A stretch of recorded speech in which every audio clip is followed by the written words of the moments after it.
그리고 나서요. 그래서 이제 두 번째 시간에서 이제 어떤 얘기를 했냐면요. 그러면 우리가 UI UX라는 사람은 5단계를 알아야 된다라고 했었어요. 5단계를요. 그래서 첫 번째는 뭐냐면요. 첫 번째는 유저가 누구냐라고 하는 거죠.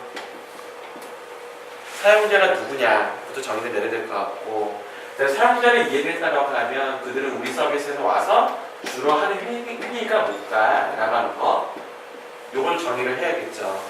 세 번째는 뭐냐면요. 실제 사용자들을 이거 하는 행위들을 우리는 조사를 할 필요가 있어요. 조사할 필요가 있습니다. 조사를 했으면 당연히 거기에 대해서는 우리가 어떤 문제나 어떤 개선에 대한 어떤 시사점을 우리가 노출할 수 있다는 거죠. 그럴 수가 있습니다. 근데 그걸 끝나는 게 아니라 바로 사용자들한테 이 서비스를 활성화시킬 수 있는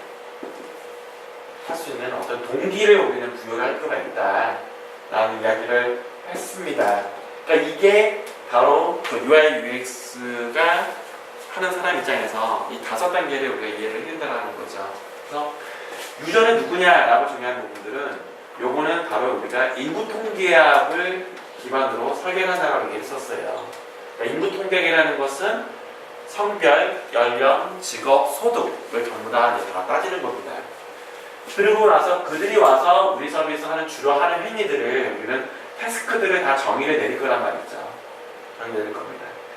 자, 정의 내렸으면요. 여기에서는 이제 뭐가 나오냐면 조사하는 방법은 태도를 조사를 하는 거냐, 니즈와 태도를 조사하는 거냐, 아니면 이 서비스를 우리가 관찰하는 거냐, 또는 여기에서는 뭐냐면 트렌드를 찾아내는 거냐, 이렇게 조사가 나눠질 수가 있어요.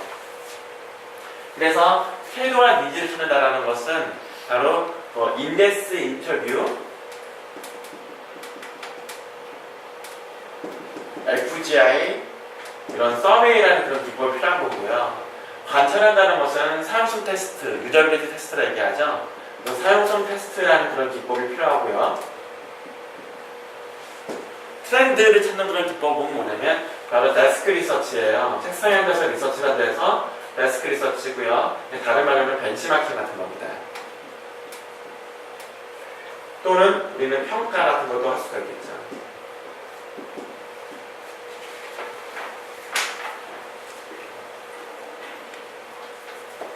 그래서 이게 다 뭐냐면요. 이게 전부 다 이게 전체가 다 조사라는 기법이에요.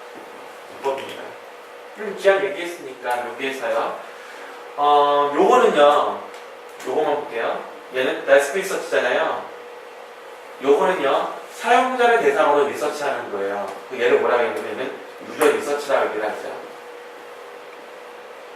그렇죠? 유저를 대상으로 리서치하는 거고요. 여기는 우리가 리서치하는 거예요.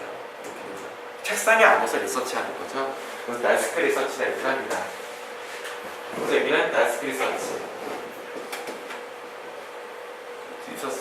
둘은 바로 사용자의 경험을 리서치하는 거예요.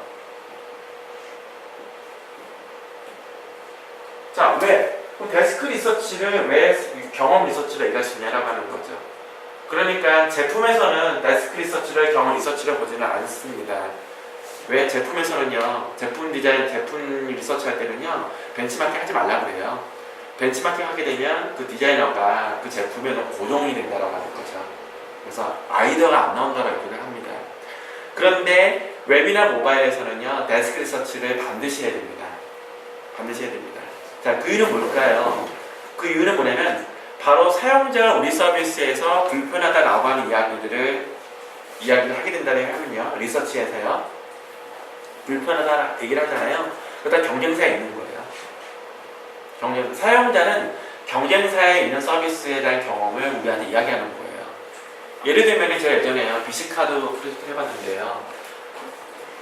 그 당시 BC카드에서요, 오늘 카드를 긁으면요, 결제 예정 금액이라는 게 있어요. 오늘 승인을 하면 이게 이번 달에 결제되는 건지 다음 달에 결제되는 건지 이게 있습니다. 그런데 BC카드는 없었고요. 현대카드는 있었던 거예요. 현대카드는 카드를 긁으면 이번 달에 결제인지 다음 달에 결제인지를 알 수가 있습니다. 그런데 BC카드는 없으니까요. 비식카드 유저들한테 우리가 조사를 해보니까 이런 말 하는 거예요. 결제 예정 금액이 없어서 불편해라고 하는 거죠. 그럼 이 사용자는 갑자기 나온 것이 아니다라고 하는 거죠. 카드를 여러 개를 갖고 있다 보니까 결제일이 되니까 핸드카드도 볼 거고 비식카드도 볼 거 아니에요. 핸드카드를 갔더니 원래 결제 예정 금액이 있다라고 하는 거죠. 그 경험을 그 기억을 되살려가지고 이야기해 주는 거죠. 이야기해 주는 거예요. 그러니까 즉 웹에서 사용자들이 불편한 이야기들은요 바로 타 사이트에서 본 거를 기반으로 우리 사이트에서 불편하다는 것을 이야기해 주는 거예요. 이야기해 주는 겁니다. 그 말은 무슨 말이냐면요, 벤치마킹만 잘하면 사용자의 경험을 읽어낼 수 있다는 뜻이다라고 똑같은 거예요. 그렇잖아요. 사용자가 우리 사이트에서 불편하다는 이야기들은, 뭔가 니즈가 있다는 이야기들은 경쟁사에서 본 거를 가지고 이야기를 해준다고 하는 거죠. 그러니까 우리는 데스크 리서치만 잘만 하면요 사용자의 경험을 읽어낼 수 있다는 뜻이 있죠. 그 말은 데스크 리서치는 바로 사용자의 경험, 유저의 어떤 경험을 우리가 리서치할 수 있다고 하는 거잖아요. 그래서 요거 자체를 유저의 경험이래 가지고요 UX 리서치라고 얘기하는 거예요. UX 리서치는요, 바로 유저 리서치와 데스크 리서치를 다 포함하고 있는 겁니다. 포함하고 있는 거예요. 그러니까 우리는 웹 모바일로 바라본다라고 하면요, 이 데스크 리서치는 UX 리서치로 부른다라고 하는 거죠. 이렇게 부릅니다. 어쨌든 요거를 뭐라 얘기하냐면요, 요걸 파악해서 조사를 한다라고 어제 제가 이야기를 했을 겁니다.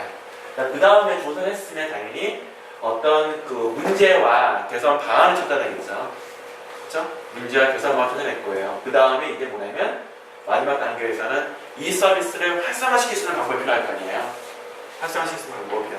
그리고 하기 위해서는 우리가 어떤 서비스의 어떤 동기를 어떻게 부여할 것인가, 야에 대해서 어제 이야기를 해드렸어요. 어제까지가 이제 수업이 이제 이렇게 여기까지 됐다라고 보시면 됩니다.